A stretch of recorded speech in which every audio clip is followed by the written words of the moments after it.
सो आज CA inter counting का exam हो गया। पेपर मैंने पूरा देख लिया है। पेपर का बिल्कुल शॉर्ट में मैं रिव्यू दूंगा। कुछ मैं डिस्कशन नहीं करूंगा कि किसका क्या आंसर था क्या नहीं था।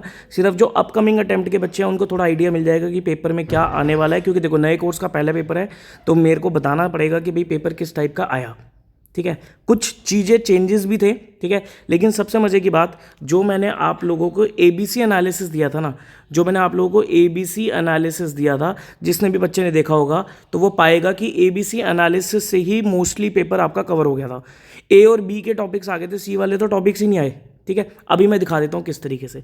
देखो ध्यान से अगर हम देखें तो जो पार्ट 2 है ये आपका, एमसीक्यू बुकलेट तो मिलती नहीं है। एमसीक्यू बच्चे बता रहे थे कि नॉर्मल थे।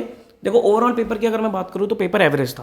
पेपर को मैं ये नहीं बोलूँगा कि बहुत आसान था, मुश्किल भी नहीं था, एवरेज था। स्टडी मटेरियल बेस्ड था।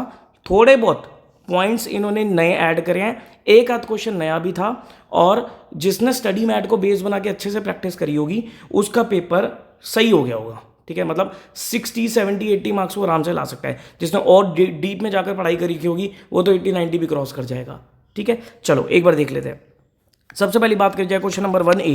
देखो मुझे ये लग रहा था कि भाई क्वेश्चन नंबर 1 में क्या करेगा वो 5, 5, 4, क्योंकि एमटीपी में इन्होंने ऐसा डाला था, लेकिन इन्होंने ऐसा नहीं डाला।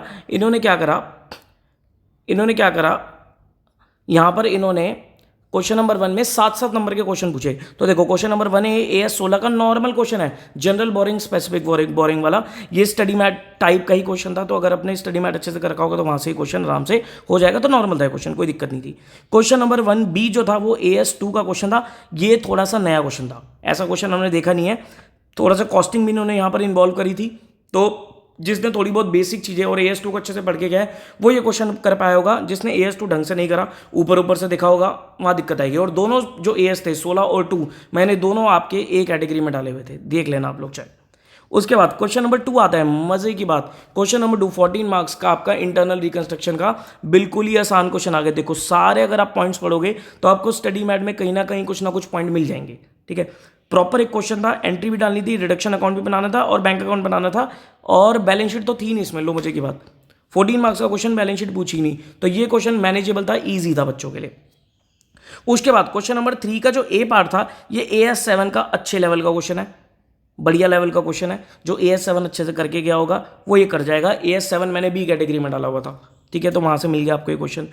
इसका जो बी पार्ट था ये आपका कैश फ्लो का बेसिक क्वेश्चन था, ऑपरेटिंग एक्टिविटी निकालना था इनडायरेक्ट मेथड से, 7 नंबर में वो आपका क्वेश्चन था। तो वो मेरे को 4-5 नंबर के क्वेश्चन नहीं दिख रहे, वो क्वेश्चन नंबर 6 में। उसके बाद क्वेश्चन नंबर 4 की अगर मैं बात करूं तो 4 पूरा 14 मार्क्स का अमेलगमेशन का क्वेश्चन था। और अमेलगमेशन में भी अगर हम बात करें तो ये जितने भी पॉइंट्स है ना, ये पूरा स्टडी मैट का क्वेश्चन है। नाम चेंज है, फिगर चेंज है, स्टडी मैट बेस्ड क्वेश्चन है ये। तो यहां मुझे लगता नहीं किसी को कोई दिक्कत आई होगी। ठीक है, उसके बाद क्वेश्चन नंबर जो आपका ये 5th है, कंसोलिडेशन का 14 मार्क्स का क्वेश्चन है। कंसोलिडेशन में अगर आप पॉइंट्स देखोगे तो ये तो आपकी बैलेंस शीट होगी।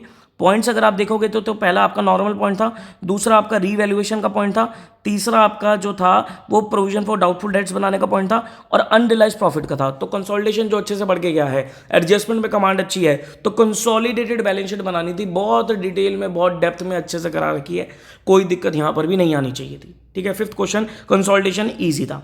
क्वेश्चन नंबर 6 में अगर बात करें तो यहां इन्होंने 4-5 नंबर के क्वेश्चन पूछे। 4 नंबर का आपका ये पूछा इसने क्या, AS19 का, और साथ में इन्होंने ऑप्शन में क्या दे दिया, AS20 का। दोनों ही क्वेश्चन आसान है, दोनों क्वेश्चन में कोई दिक्कत नहीं है, मैं देख चुका हूं पेपर। उसके बाद इसका जो बी पार्ट था ये डिविडेंड का क्वेश्चन था। यहां पर थोड़ा कंपनी लॉ की नॉलेज चाहिए थी। शेड्यूल 3 का क्वेश्चन इन्होंने नहीं पूछा 14 मार्क्स का, लेकिन उसकी वजह इन्होंने क्या करा, यहां पर डिविडेंड के ऊपर क्वेश्चन पूछ लिया। यहां पर कंपनी लॉ में जो एवरेज रेट ऑफ डिविडेंड वगैरह निकालना होता है ना, उसके ऊपर क्वेश्चन था। तो अगर थोड़ा बहुत जो लॉ पढ़ के गया है वो ये कर जाएगा, नहीं तो अगर नहीं पढ़ा होगा तो यहां दिक्कत आ सकती है। उसके बाद जो सी पार्ट था 6 नंबर का, मैं बता रहा था आपको कि ब्रांच में अगर करके जाना है तो फॉरेन ब्रांच ही करके जाना या डिपेंडेंट करके जाना। तो फॉरेन ब्रांच से क्वेश्चन था, क्वेश्चन नॉर्मल था, कोई दिक्कत नहीं थी। इसमें आपको ये जो ट्रांजेक्शन है इसका इफेक्ट बताना था, ट्रायल बैलेंस में किस तरीके से होगा, नॉर्मल था क्वेश्चन, आराम से हो जाएगा। एमसीक्यू अगर मैं बात करूं तो एमसीक्यू बच्चों ने बताया कि एमसीक्यू कुछ तो आसान थे। एक बायबैक का क्वेश्चन था एमसीक्यू में, वो भी आसान था। उसमें इंफ्रास्ट्रक्चर डेवलपमेंट रिजर्व वाला क्वेश्चन था, वो भी नॉर्मल था। और उसके बाद एक आध एमसीक्यू, देखो थोड़े बहुत एमसीक्यू ट्रिकी तो होंगे, तो वो दिक्कत रही होगी। तो अगर मैं बात करूं आपसे क्वेश्चन में, पेपर में, पूरे पेपर में अगर ट्रिकी लेवल की बात करूं ना, कहां बच्चों को दिक्कत आ सकती है, एक जो मुझे लगता है, एक तो क्वेश्चन नंबर जो आपका 3 था इसमें ये AS7 वाला क्वेश्चन, जिसने AS7 ऊपर से पढ़ा है वो फंस जाएगा यहाँ पर, जिसने AS7 अच्छे से पढ़ा था वो ये कर जाएगा। उसके बाद आपका जो क्वेश्चन था क्वेश्चन नंबर 1 का बी पार्ट AS2, अगेन जिसने ऊपर से पढ़ा है उसको दिक्कत आई होगी, जो डीप में पढ़ के गया AS2 को अच्छे से वो कर जाएगा। ओवरऑल अगेन बाकी जो पेपर है मैनेजेबल था। आप इस पेपर में आराम से स्टडी मैट को बेस बना के गए होंगे तो आप आराम से एग्जामिशन ला सकते हो, ठीक है।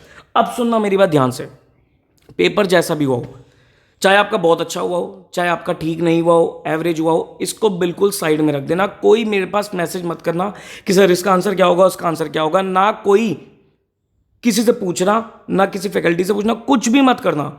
मैं बाकी फैकल्टी से भी रिक्वेस्ट करूंगा, प्लीज़ आंसर अभी मत अपलोड करना, जो करना है एग्जाम के बाद करते रहना, ठीक है। क्योंकि बच्चों को इस समय लॉ पढ़नी है। अब परसों आप लोगों का लॉ का एग्जाम है, जी जान लगा के लॉ का पेपर अच्छे से तैयार करके जाओ, ठीक है, बहुत अच्छे से तैयार करके जाओ, ठीक है जी।